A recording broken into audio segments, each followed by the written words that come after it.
Welcome back to another episode of Who Should You Choose, the video series where I go through the prior videos, questions, and comments, and help you with your HUT lineup decisions. Just want to mention that there is still an issue with the icon passing. I got a lot of comments on that, so I'll address it, but it is still broken. No timetable on when EA is going to fix that. It caused desync issues where, if you use icon passing, it would basically cause a loss for the other player, which is obviously detrimental. So they had to just remove it from the game. Hopefully they will figure out how to do it. But nonetheless, that's kind of the update and where we're at. So with that being said, let's get into the questions. So lineup question says, "Hey Sleeves, I just packed from the BND set Megan Keller. She scored 2 goals yesterday, and she's now a 92 overall. Do you think the size matters now that she's a 92 overall? Love the content. This year's size in the game has mattered less than it ever has, because you don't get the stumble animation nearly as much. And at the beginning of the game, I thought it was because everyone's body checking was really low, but I just think I don't know how the game is coded. Megan Keller's going to be a great card. The only issue is that it's very hard to get her card because it would cost 40 collectibles.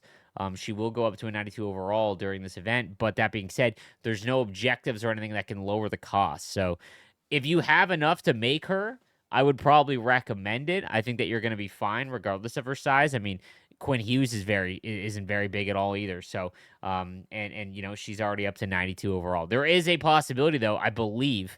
Don't quote me on this, but I believe she only plays like 2 more games this month before there's a break or just the scheduling. So take a look that she might not upgrade for quite some time because there isn't a lot of games again. So just something to keep in mind. Line of question. I've got the 87 McCarr, 86 Montour, and 85 Drysdale as my right-handed defenseman. Should I make Faber to replace Drysdale as my D2? Yeah, Faber would be a good option to replace Drysdale for sure. I don't think it's a must-make, but if you're not enjoying Drysdale, then yeah, for sure, you could do Faber. I think he's one of the better options. So, lineup question. First, a comment. Love watching these both live and in video. F it, why not? Thank you. I appreciate that. But every 90 pack they've offered, and I've been able to make McDavid, 2 team builders, and over halfway to a hollow top tier pack. That's the elite starter pack, guys. Anytime you see that in the store, don't think it is 1000% the best value that EA can offer. Do not buy it with points, buy it with coins. It's 90,000 coins, and you're guaranteed a team builder that you cannot duplicate. So it doesn't matter, right? So just keep that in mind. My question is, do I make one of Barker, Power, or Faber with my chore stuff, or do I save for a future event due to the lack of S-tier cards? My centers are 85 Newendike, Koivu, Sid, who's tradable, 83 Rod, and Jabo, Wallman, soon-to-be champs, Gonchar, and Chara. Right defense is 86 Fox, Makar, and Drysdale. Your right defense needs a little bit of an upgrade. Your centers are fine, but Sid's tradable. You could sell Sid and make Barkov. That's probably the play. By the way, I'm the guy that tweeted you the 119-minute triple OT win. Dude, that was insane seeing that screenshot. My goodness, what a marathon. Hey, Slaves, do you think sitting on 83, 84 overalls until Team of the Year drops is profitable than selling them now during the Protect the Net event? I bought most 84s when they were 18, 22K, and now they are worth mid to high 30K. Or should I flip them now and invest in 85 overalls?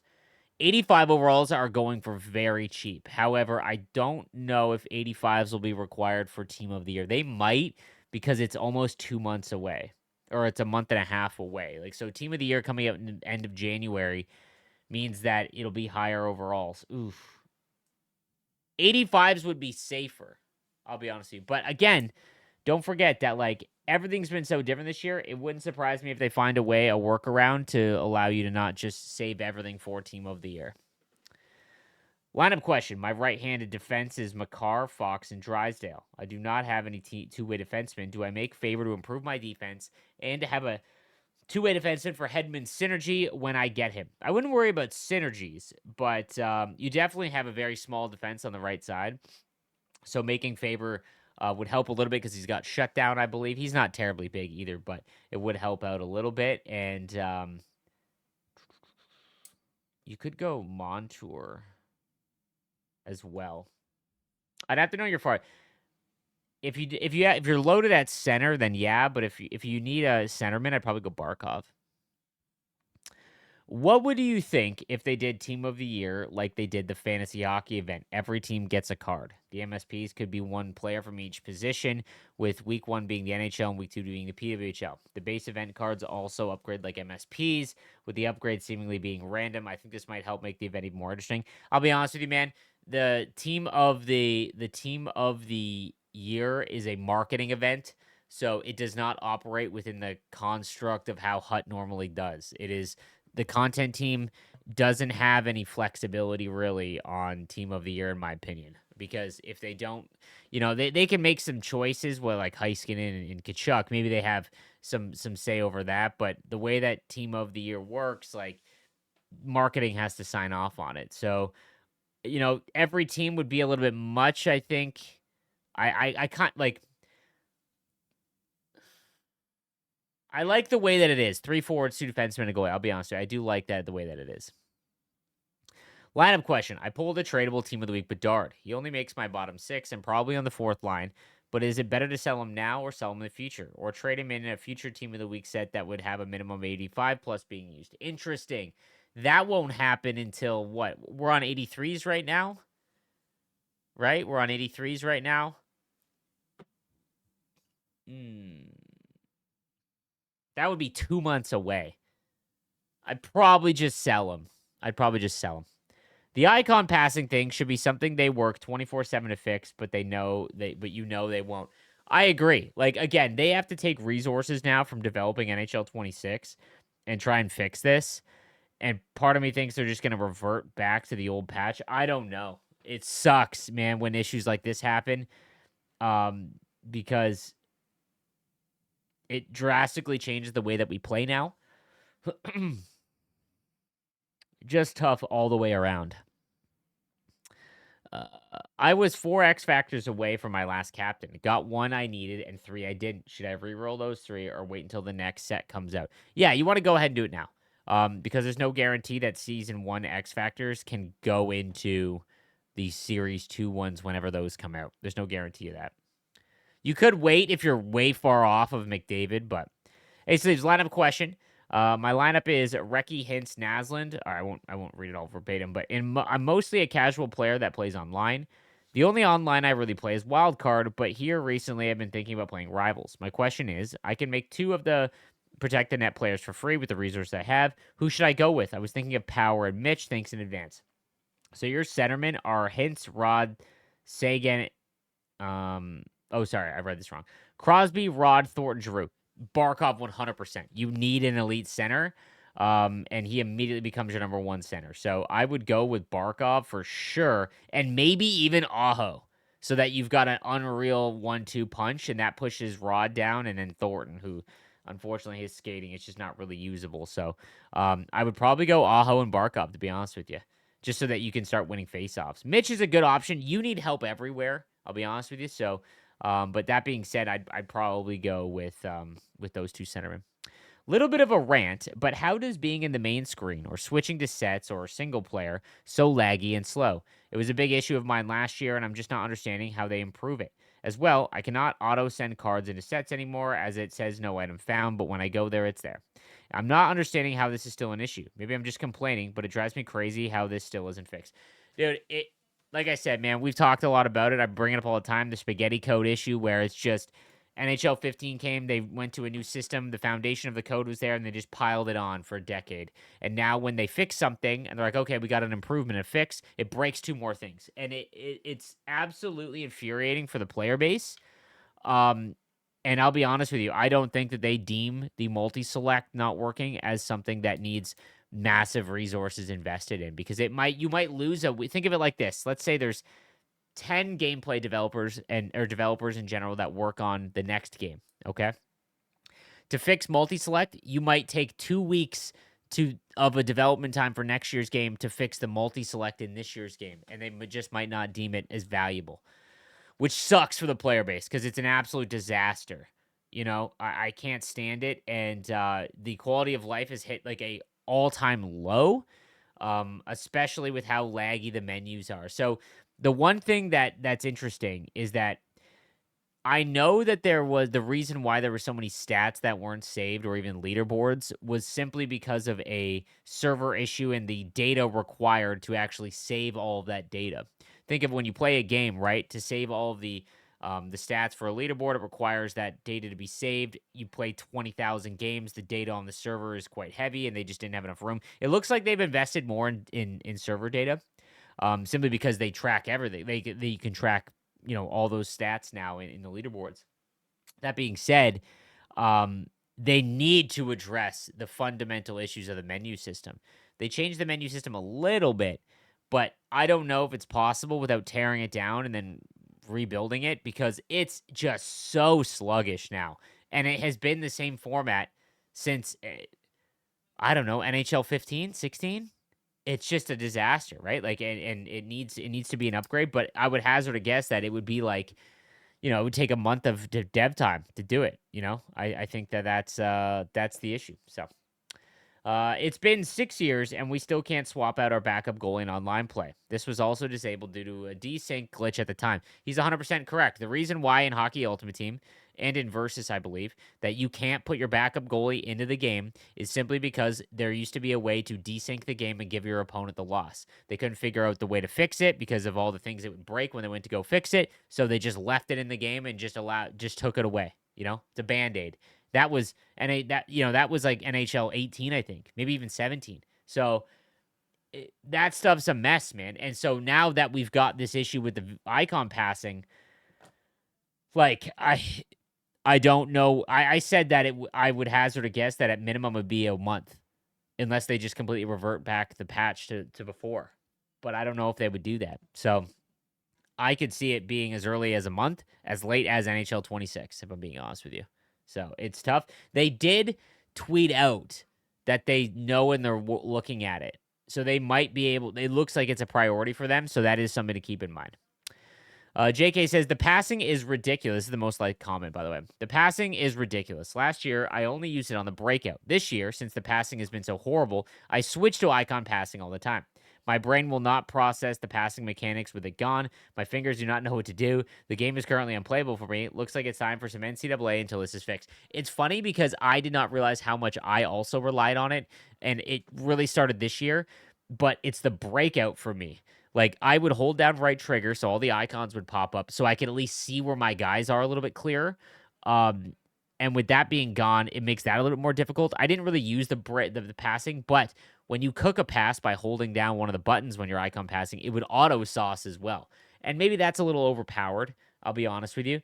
But them adding a feature into the game, I saw a lot of like LOL, all the people that relied on icon passing, like, that get skill issue, right? It's like, dude, it's a feature that was added into the game. I'd also like to point out that in NHL, it wasn't until NHL 18 where you could use the defensive skill stick, right? It wasn't just about positioning. You could actually use the defensive skill stick. So if you took that away, is that like LOL skill issue? But I just it kind of stinks a little bit there that that it's removed and that it's going to take a long time. The other issue is that in the offensive zone, my goodness, there is no pass assist. So when you go back to the point, unless you're dead on, it'll just completely miss, or it will snap onto a player that's further away, which then causes even more issues. So frustrating. I would use it in the offensive zone to hit my defenseman for a one-timer. But yeah, we got to get used to just normal passing, I guess. I don't know, right? Like it maybe we were like a crutch. We used it as a crutch, but it doesn't matter. It was a feature that they added into the game, So, hey, Sleeves. Good to have the chance to comment on another Who Should You Choose, as I don't have time to watch these until the afternoon, and usually figure I won't get my comment in the morning for those ones. My question for you is gameplay. I actually think gameplay is solid this year, and once they adjusted D2D, I enjoyed it even more. I had 15 wins in champs last week and was on the cusp of top 100. I wanted to get your opinion on the dribbler goals. I used to find a lot of these goals infuriating. However, I've come to realize that my games are still ending in roughly the same scores as they did last year. I'm a good defensive player, so that is why it frustrates me, but I win a game 4-3, and 4 of the 7 goals are dribblers. In past games, they would just be clean snipes, but this year they have more of these weak ones falling in. Every time I see it now, I just think of it as a clean one and keep going. Playing against the game sometimes rather than the other player. So that happens a lot, where you feel like you're playing the game, against the game. I'd rather win 2-1 than 4-3, but the NHL series it has never been 2-1 games, so this year is just different. Obviously, we all know goalies can't be trusted and are worthless as Derrick Henry's. Jesus. Just wanted to see your thoughts. As always, love the videos. Keep up the good work and have a good Christmas with the fam. I know you will make your Christmas Day choice pack video, but seriously, take some time off with the fam. Oh yeah, for sure. We'll do the Christmas video, but appreciate the lengthy comment here. I've been noticing that 7-hole goals going a lot, like right under the elbow, and like I said, if you're experiencing a lot of those ones where your goalie gets it but doesn't stop it, it might be time to look for a goalie that's higher rated, not just the biggest goalie. Talk about that quite a bit. That ratings do matter for goaltenders, but the bigger ones it makes up for because it just hits them even if they are going to miss it. But sometimes it's just you need to get a better rated goalie in there. Slaves, I'm not sure which protecting at MSP I should make. I'm a Leafs fan and I love Mitch Marner, but I really need a good center like Barkov or Aho. I can make a second one, but with Team of the Year coming up, I'm trying to save as much resources as I can. Any suggestion? Team of the Year is legitimately a month and a half away, and there's no guarantee that they even use 84s in them or below, right? So if you're saving all your fodder for them, I understand it. I hate that mentality of it, though, because you miss out on everything like this. Always make your favorite player, so make Mitch Marner. And if you really need a good center, make Barkov as well, and then worry about the resources later. So you could also buy it. There's also a lot of centermen now that have 90 face-offs. So they've released quite a few recently. Base packs are definitely the way to go for XP collectibles. Opened around 25 packs, got 285 PWHL wildcards, tons of 80 plus, and almost nothing less than 75 overall. Helped me a ton to get another X Factor. Yeah, guys, it's still not broken. I mentioned this over the last few videos. Make sure that you are doing 5 at a time because it's the one collectible base XP pack. It's for 72 and above player items. They've been giving 75 and above, but if you open up 5 of them and like 3 or 4 of them are bronze cards, then maybe I would stop, right? Don't want to blow all your collectibles because they can change this at any time. But as of right now, almost all of them are 75 and above, and I pulled like an 84 Ehlers out of there. So, bonjour sleeves. I didn't realize how much I relied on icon passing. I was 11-0 to start the season, and then when the passing button broke, I just lost 7 in a row, and now I'm 11-7. I'm going to stop playing until it comes back. I don't blame you, man. Like I said, the taking out or a major feature like that breaking is tough for a lot of the player base, right? Like they need to address it. They need to figure out a way to fix it, and hopefully they will. Again, the track record is not good, but they with this being as important as it is, I think you might see it revert back. So I'm just not sure. So. The 92 Sorelli with close quarters is broken. Any shot near the net goes in almost most of the time. Very happy with him. Yeah, like first of all, because he's the highest rated forward, you're going to notice that a lot. But close quarters is an animation ability, not so much an attribute ability. So for anyone that doesn't know, when you catch a pass that's bobbling, the game will automatically reduce your attributes, right, on those shots to like artificially make it where it knows that you shouldn't be able to fire the puck fast in that situation, but they can't like make a different animation of it. So what they do is they really remove your attributes down. Close quarters means you're getting full power and accuracy on any shot in close in front. It doesn't have to be a rebounder anyway. It could just be a shot in tight. And because Sorelli's the highest rated forward, he's got a great shot that you're going to see that quite a bit, him be able to beat goaltenders. So. Hey, Slaves, I love your content and normally don't ask questions, but I got one today. I think the Heisey X Factor Captain card is just a really good looking card, and I want to try PWHL players so I can get more invested in the real league. Do you think there will be free base PWHL X Factors at rewards, or would I be wasting my time? I don't know. I could see them putting them in moments, if in the weekly moments or something. You're probably gonna have to spend your own resources, but like I said, the hmm. Like she's a great card, so I'd probably just try and make it. It's probably gonna take you a long time though. SNC says it's cut off here. Sorry. Uh, um, I'm actually liking the game more without passing icons. I think it adds to a skill gap a bit. Now icon switching is a must, especially with how one timers work now. Yeah, and like this is the again, it obviously is a skill issue or a skill gap if you can use the but again, it's a feature offered, right? And we've had it now for 2 years or 2 years now, I think. And like people have started to rely on it, so it drastically changes the way that people play, and that stinks. Um, I have said since NHL 20 in the Game Changer chat that there should be icon player selection because especially like you said with being able to select your defenseman so you could stop one timers. 100% agree there. Wings theme team. My first line D pairs Lidstrom and Supernatural Cider. Cider, while not bad, has something like 83 speed and 84 acceleration. If I make any mistake, he's in trouble. Would you make Chelios or how? Going another defenseman really limits flexibility for the year. Gordy isn't amazing, but gold close quarters seems pretty good this year. I would probably go Chelios, because then you've got a Chelios Lidstrom pair, and that's just fun. If anything, there'll be more Gordie Howe cards that you could go out and get, like milestones and things like that. So I'd really enjoy it. Someone in chat, I'm recording this live. Icon passing should only be enabled for tape to tape. That's an interesting way to look at it. I think that having tape to tape should be the only way you get an auto sauce, whether it's with the icon passing or not. I think tape to tape should only be the only way that you'd be able to do that. Um, that is interesting that it would that icon passing should only be available for tape to tape. That's interesting. But no, it's too much of a general like use, right? To like, oh, I have this player, so now I know I can do it. Like that would just be that'd be a really tough thing, I think, to do. That's going to do it for this episode of Who Should You Choose. Thank you again for watching, and make sure you come check out the live streams. Tonight is another Amazon Prime Let's Go Hockey episode, so I'm doing a show with Amazon to promote the Monday Night Prime games tonight, so I believe it's Montreal and Anaheim. The stream starts at 5 p.m. Eastern time. It will be on my channel, twitch.tv/NoSleeves12, where myself and Pete Blackburn, we break down the matchup and talk hockey for 2 hours. Last week was the first episode. It went really well, and thank you for everyone that showed up. But that's at about 5 p.m. Eastern time tonight. So I appreciate you guys hanging out with me, and I hope to see you there. Have a good one.